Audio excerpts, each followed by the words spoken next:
La brochure. Qui a déjà fait une brochure?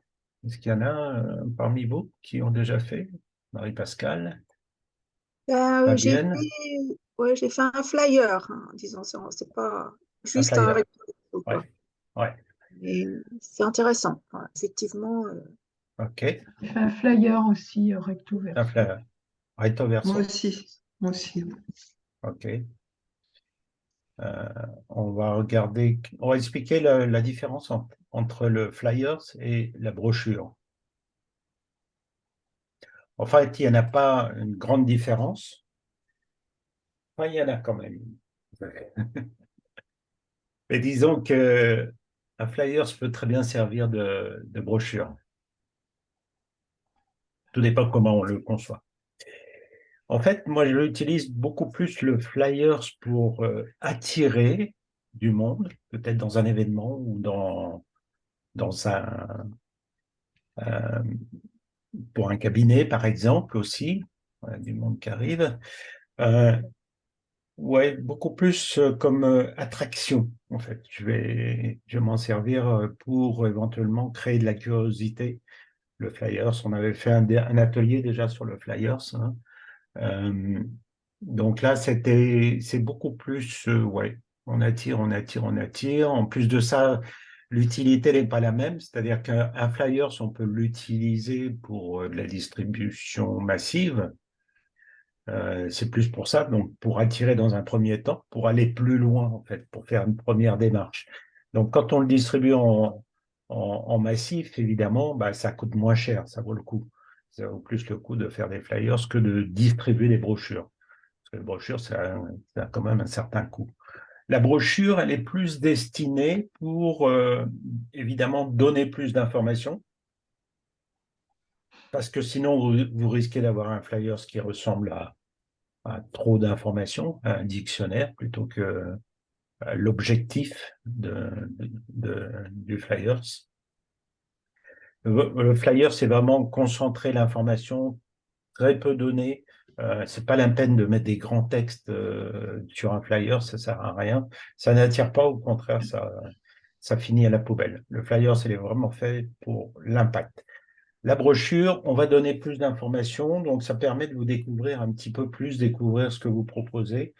Et c'est pour ça qu'on l'utilise souvent sur trois volets, deux, trois volets, pour donner en fait une information même séparée, quoi. Une à propos de qui vous êtes, une autre à propos de vos services, et une autre à propos de, par exemple, de l'endroit où vous trouvez, de votre cabinet, de l'adresse, etc., du site, enfin, toutes les informations pratiques. Donc, c'est pour ça qu'on le fait en plusieurs volets pour justement pouvoir donner les informations comme il faut, de façon séparée, comme des pages sur un site web, en fait. Alors, quel est l'objectif vraiment de la brochure? C'est ça qu'il faut penser. Vous pouvez utiliser des brochures, que ce soit pour expliquer ce que vous faites, votre activité. Vous pouvez utiliser une brochure pour un événement particulier, un atelier ou quelque chose de bien spécifique. Mais l'idéal, c'est un seul objectif par brochure. Ne mettez pas plein de choses. C'est-à-dire, quand je dis plein de choses, ça veut dire à la fois votre activité, votre cabinet, plus un événement, plus vos formations, plus une consultation, plus tout ça, ça donne trop d'informations en fait, et puis la personne risque de s'y perdre.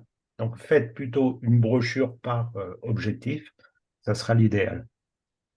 Euh, Aussi, évidemment, ben, ce qui est important, c'est avant, et ça c'est ce que je fais parce que l'idée de l'atelier ici, c'est de vous donner des informations sur la brochure, pas de vous donner des informations ou un accompagnement. L'accompagnement, ça sera différent, ça sera beaucoup plus en profondeur. Et là, on regarde tout ça de toute façon, mais euh, là, cet atelier-là, il a pour vocation de vous donner une idée de comment organiser votre prochaine brochure. Il va y avoir des salons, j'imagine, qui vont commencer à arriver. Donc, je pense que ça va vous aider à vous présenter sur un salon. On verra toutes les informations. On va en faire une brochure tout à l'heure sur Canva, vous allez voir. Ce qu'il faut savoir, c'est qu'il y a des informations qui sont importantes à mettre, d'autres moins importantes et d'autres pas du tout, qu'il vaut mieux éviter de mettre. Alors, dans les informations importantes, le principal, c'est vous, toujours. Le client va vous acheter vous. Pour ceux qui me connaissent déjà, vous savez que le principal de ce que les clients veulent, c'est pas des diplômes, c'est pas des certifications, c'est pas des compétences ou quoi que ce soit. Ça, c'est réservé pour un employeur.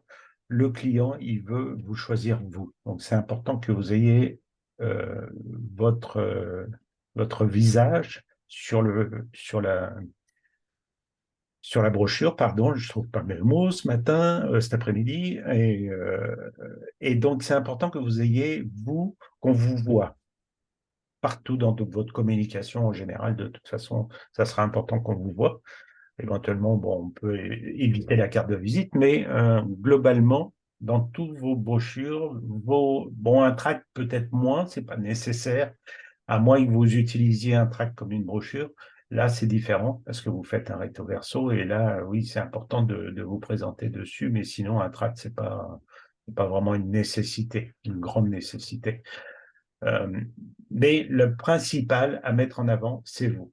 Et ça, c'est ce qu'on regarde toujours dans l'identité de marque. Quand on fait les accompagnements, on commence par ça. C'est se créer une identité. Et l'identité va regrouper à la fois qui vous êtes. Ça va regrouper à la fois votre vision, votre mission. Et puis,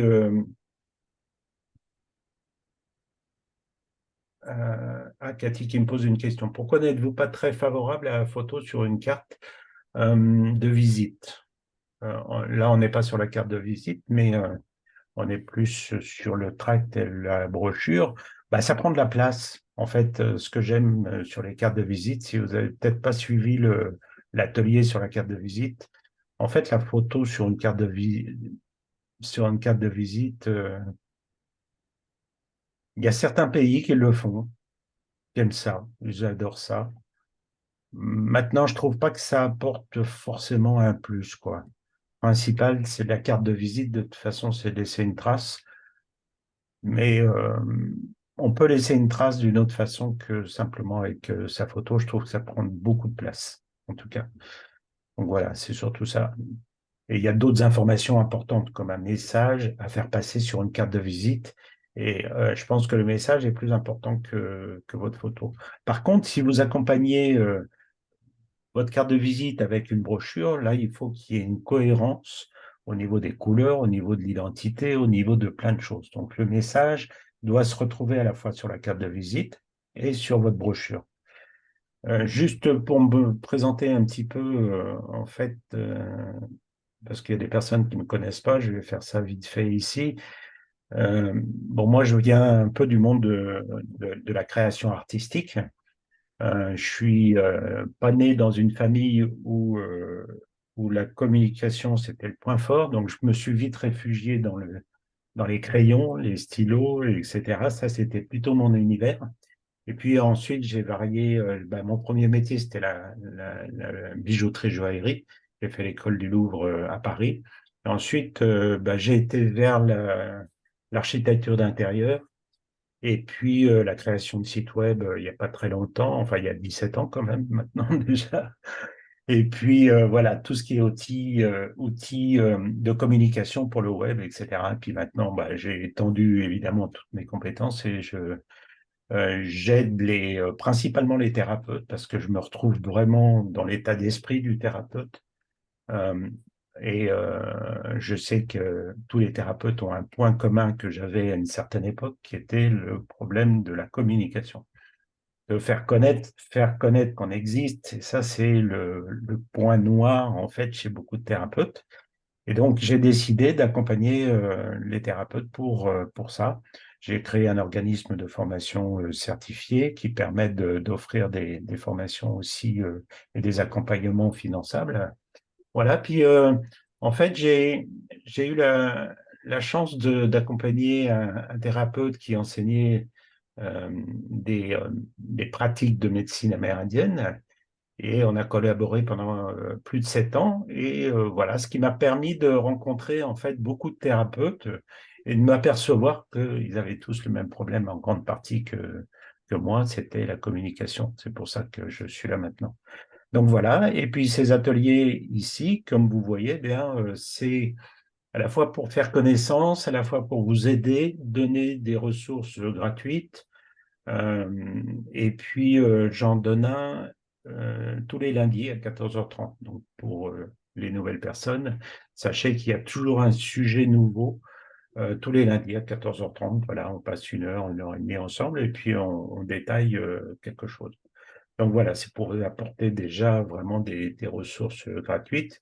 Il y a d'autres accompagnements, je vous parlerai après tout à l'heure. Mais voilà, dont une surprise que j'ai préparée pour certains et certaines. Euh, voilà, ça sera la fin de l'atelier. Donc, pour revenir à nos moutons, à notre brochure, déterminer le public cible. Alors ça, c'est important. De toute façon, j'espère que vous l'avez fait avant de créer tous vos outils de communication. Pourquoi? Parce que, en fait, à partir du moment où, même quand vous démarrez une carte de visite, un logo, que ce soit n'importe quel outil de communication, ce qui est très important parce que vous allez lancer un message avec votre outil de communication. C'est ça le but. OK? Et ce qui est important, c'est d'avoir une identité de marque avant qui est bien définie. Et ça, c'est ce qu'on regarde en général ensemble. Et on commence par ça. C'est les fondations de votre activité, hein, c'est l'identité de marque. Il faut que vous soyez bien défini en tant que thérapeute et puis que vous ayez une image de marque. C'est-à-dire que c'est en fait les vêtements que vous allez choisir qui vont être adaptés par rapport à votre identité de marque. Je m'explique. Si vous allez dans un mariage, eh bien, vous n'allez pas y aller en jean, en basket, etc. Vous allez y aller avec des vêtements qui sont appropriés, un maquillage, une coiffure qui va être approprié à l'événement. Votre identité et votre image de marque, en fait, l'image, c'est la façon dont les clients vont vous percevoir. Et l'image de marque, c'est une cohérence à la fois de couleurs qu'on va choisir en fonction de la psychologie des couleurs et du message qu'on va envoyer aux gens qu'on a déterminés dans notre identité de marque au préalable. Donc, l'image, c'est les vêtements. Okay. Et ce qui est important, c'est de savoir, quand vous créez une image de marque et une identité de marque, eh bien, on étudie le client, en fait, à qui vous allez vous adresser, parce que quand on communique, eh bien, il faut bien savoir à qui on s'adresse. Sinon, on s'adresse dans le vent. On a des messages qui sont trop vagues, trop pas suffisamment précis. Les gens ne se reconnaissent pas dedans. Ils se disent, bon, c'est pas vraiment pour moi, ou je vais voir. C'est le genre de réponse souvent, bah, je vais réfléchir, je vais en parler autour de moi, je verrai avec ma grand-mère ce qu'elle en pense, etc. Bon, quand vous avez ce genre de réponse, en général, c'est qu'il y a quelque chose qui a manqué dans votre communication ou qui est à optimiser. Okay. Donc, votre identité doit enclencher quelque chose, en général. Alors, évidemment, pas 100%, mais en grande partie, il faut que vous soyez déjà précis. Donc, votre public, là, ça va être important de l'avoir étudié avant. Mettre en avant les éléments clés du message, donc l'accroche. On va créer une accroche avec un titre, de façon à ce que, par rapport à l'objectif de la brochure, eh bien, ça va être important de créer une accroche, c'est-à-dire comme un titre. On regardait dans les journaux, par exemple, pour un journaliste, il sait très bien que les gens ne lisent pas, en général, l'article, mais ils arrivent à travailler, enfin, c'est là-dessus qu'ils travaillent le plus, c'est souvent sur les titres. Pourquoi? Parce que les gens lisent principalement les titres et avec un titre, on sait déjà en partie de quoi va parler l'article et on va peut-être avoir envie d'aller lire le reste de l'article grâce à un titre. Donc, le titre est vraiment très important. Alors, le titre ou l'accroche, c'est quoi?